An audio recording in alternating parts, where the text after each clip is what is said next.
National Weather Service in Memphis has issued a severe thunderstorm warning for Weakley County in West Tennessee, North Central Gibson County in West Tennessee, Eastern Obion County in West Tennessee, Northern Carroll County in West Tennessee, Henry County in West Tennessee, until 9:15 p.m. Central Daylight Time.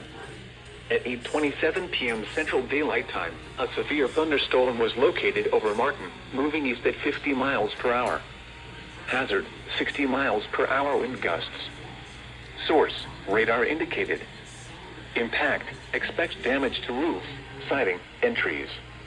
Locations impacted include Martin, Paris, McKenzie, Fulton, Paris Landing State Park, Dresden, South Fulton, Greenfield, Brewston, Gleason, Kenton, Sharon, Cottage Grove, Latham, Vale, Springville, Roughton, Palmersville, Hollow Rock, and Puryear.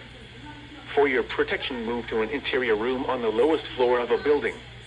Repeating, a severe thunderstorm warning has been issued until 9:15 p.m. Central Daylight Time for the following counties in Tennessee: Carroll, Gibson, Henry, Obion, and Weakley.